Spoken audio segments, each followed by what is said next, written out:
This video is covering pitch correction on the D-Lev. The pitch correction is quite extensive on the D-Lev, and having it highly integrated into the architecture is a huge advantage, I think, over outboard effects. Like you might plug your analog theremin into a vocal pitch corrector. The big advantage it has, well, other than the algorithmic approach that I chose, you don't need to, the pitch corrector logic doesn't need to figure out what pitch you're playing. It doesn't have to, look at the waveform and do a correlation or anything like that, because it's using the numbers, the same numbers that are provided to play the pitch in the DSP synthesizer. So it has a kind of a home court advantage there. Right, so what are the knobs on this page? We have VLOC, and that sets the threshold, the volume threshold at which pitch correction, below which pitch correction turns into pitch quantization, which is a hard stepping from note to note, half step, half step. We have a rate here which sets the rate of the linear rate of correction itself, how fast it drags the off note to the note center. We have center, which is a modulation of the rate, and what that does is if you turn up center, as your pitch hand gets closer to the center of the note, the rate will increase. As your pitch hand gets farther away from the center of the note, or at a note boundary, two-note boundary, the rate will slow down. And what that does is it helps to break up the monotonous kind of push and pull that happens over the whole thing. If it's linear, you can kind of tell that when it's turned up rather high. So this breaks up the linearity feel of it. Also, it makes the centers of the notes feel kind of magnetic. You're more attracted. When you play, you'll just end up there more often, which is good. And it also kind of softens the note boundaries. So if you're doing like a slow gliss, you'll be able to do that without you hearing the pitch correction pulling this way and that at the note boundaries. Right, we have a level which sets the strength of the pitch correction. If you want to completely correct, you would turn this all the way up. If you want to turn correction entirely off, you would zero this out. It's handy sometimes often really, especially resonant type voices like human vocals, cellos, things like that, that have a lot of harmonic content and also have a lot of resonances. The harmonic the harmonics can align with the resonances, and your ear can pick that out. So if you're overcorrecting with strength, your ear will hear the same thing kind of constantly for a given note, and that's unusual. That doesn't normally happen. Normally they're a small pitch. Your voice can't, even when you're singing a straight pitch, it's wavering ever so slightly, and it's kind of breaking up those resonance alignments with the harmonics. So when I do human vocals, I tend to turn this down to like 24, and cello also, which gives you a certain amount of pitch correction, but it's not insane. and what this is it's kind of a percentage. So if you set it like 16. It's only half kind of correcting. It'll take your error and cut it in half. So 24 is like 3/4 correction.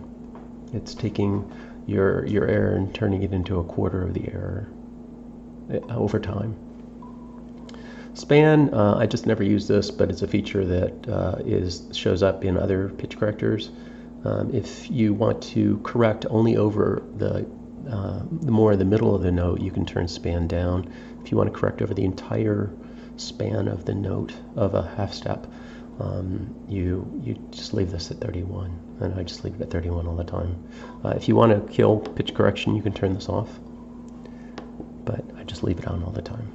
So it's just there more for completeness. And preview is the pitch preview mode. We saw this in another video. We're not going to touch it here. It just kind of ended up here, and it kind of belongs here actually on this page because pitch correction plays into pitch preview.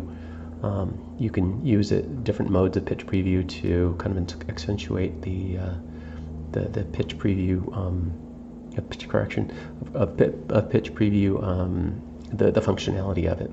But anyway, so let's look at if we say we want hard quantization.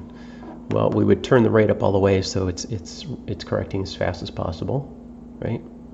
And we would turn up the level all the way, and we're just going to leave span up all the way. So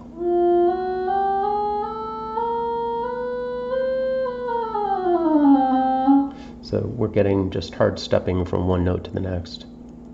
I guess I should talk about post here too. If we're doing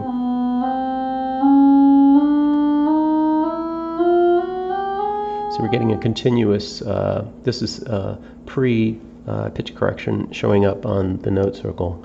So if we set post to 1, you see we're seeing the same sort of stepping that we're hearing. So setting post to 1 can be useful for kind of fine-tuning your pitch correction algorithm, because you can not only hear it but you can see it, and sometimes that's more helpful. So let's turn the rate down some, and let's turn the rate down some to something reasonable like 12. I like 12 a lot. Really nice kind of setting for human vocals and strings and stuff like that. And let's see what VLOC does. Let's turn that up some. So we're setting VLOC in between the top 2 LEDs. And we'll leave it the post functional so that we can see in the note circle what's going on with pitch correction. So if we have all the LEDs, if we go below the top LED, you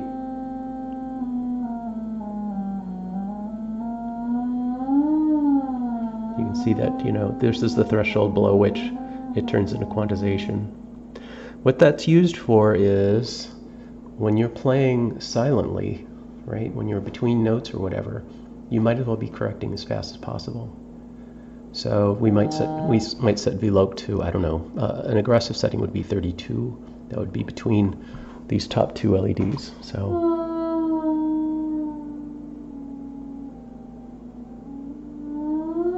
not a bad threshold. Generally, you're not playing that low, but there is the chance that people might hear that pitch stepping when you play a really low passage. So, you'd probably want to set this to, like, I don't know, 16 or something like that a lot of the time, or somewhere between 16 and 32. That way, this is now down here between the last LED and the top 3.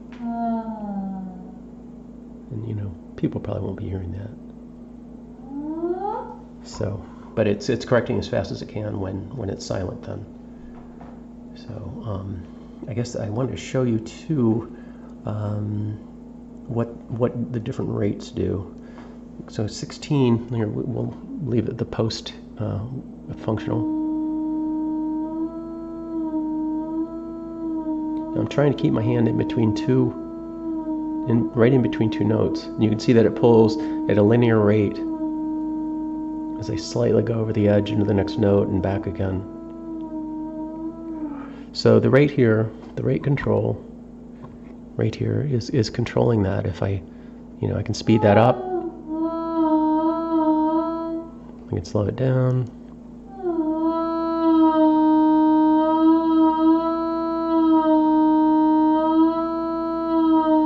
You can see but the rate is linear, and 13 is a pretty fast rate. But we can break up the rate using the center control. So let's give it some 12, maybe 12 center. I like that setting too.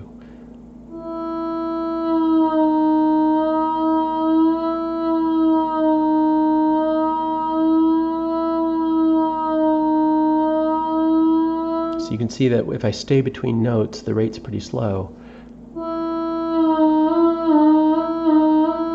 if I go right to the note centers, the rate speeds up quite a bit. So I can really pop right to note centers using the center control.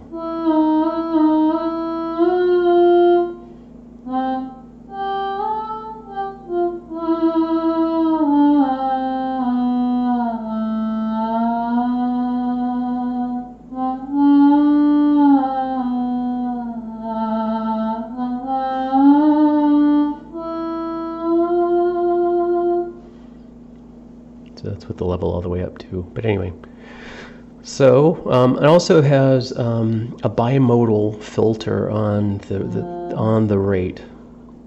So when we're doing when we're glissing between notes, the bimodal filter kicks in and keeps us from kind of falling into the potholes in the centers of notes. So you can kind of see it. A gliss doesn't sound too weird until you slow it down.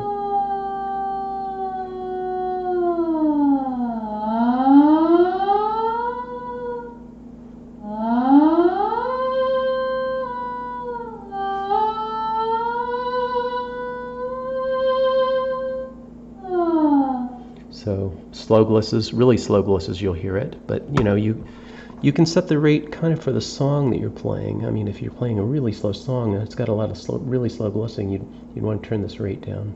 You might want to turn the center up, that sort of thing.